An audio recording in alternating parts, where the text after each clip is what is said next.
పేరు దిలీప్. దిలీప్ ఏం చేస్తుంటారు దిలీప్? నేను ప్రైవేట్ ఎంప్లాయ్. Private employee. ఇప్పుడు వృద్ధా పింఛన్ ఎంత ఇస్తున్నారో తెలుసు కదా మీకు? తెలుసండి. ఎంత? 2000 రూపాయలు ఇస్తున్నారు. ఇప్పుడు 2000 రూపాయలు లోడ్ బడ్జెట్లోనే 2000 రూపాయల దాకా తీసుకొచ్చిన బాబు గారు 3000 చేయగలరంటారా? ఎందుకంటే తన మొదటి సంతకం 3000 రూపాయలు పెన్షన్ చేస్తానన్నారు. చేస్తారని నమ్మకం చంద్రబాబు నాయుడు గారు. చేయగల సమర్థుడు. సమర్థులు అంటారు. సమర్థుడు ఆయన. గెలిచే అవకాశాలు ఆయనకే ఉన్నాయంటారా? జగన్ వెంట పెద్దవారి సపోర్టే ఉంది ఇప్పుడు. జగన్మోహన్ రెడ్డి గెలవలేడండి. Chandrababu Naidu compulsory government form చేస్తారు. ఎందుకు అంత నమ్మకం ఉంది మీకు?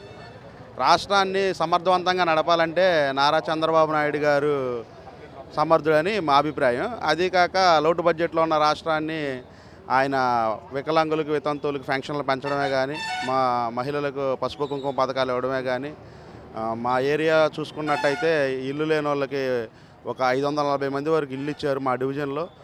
తర్వాత బిఎల్సి పథకం ద్వారా ఇళ్ళ నిర్మాణం చేపట్టారు. 3 లక్షల రూపాయలు ఫ్రీగా ఇచ్చారు. బాగానే చేశారని చెప్తున్నాం కానీ లాస్ట్లో ఒక మాట అంటున్నారు ప్రతిపక్షాలు.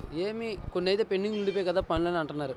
మరి బాబు గారు అయితే ఇప్పుడు కొన్ని తేదీలని ఏప్రిల్ 1, ఏప్రిల్ 4, ఏప్రిల్ 6, ఏప్రిల్ 8 ఈ 4 తేదీల్లోని రైతు రుణమాఫీ అవ్వచ్చు, పసుపు కుంకుమ చెక్కులు అవ్వచ్చు, అన్నదాత సుఖీభవ ఈ పెన్షన్లు ఇవన్నీ పూర్తి చేస్తానని అన్ని డేట్లు అయితే చెప్పడం జరిగింది. సాధ్యం అవుతాయి. చంద్రబాబు నాయుడు గారు మాట అంటే మాటే పక్కాగా చేసి పెడతారు. లోటు బడ్జెట్లో ఉన్న రాష్ట్రాన్ని కూడా ఆయన వెనకాడకుండా జనం కోసం పెన్షన్లు పెంచడం జరిగింది కదా. ఈ ప్రతిపక్ష నాయకులకి కనపడతానే ఉందిగా. కళ్ళుండి చూడలేకపోతున్నారా, చెవులుండి వినలేకపోతున్నారా? మాకైతే ప్రతిపక్ష నాయకులు ఏం చేస్తున్నారో అర్థం కావట్లేదు.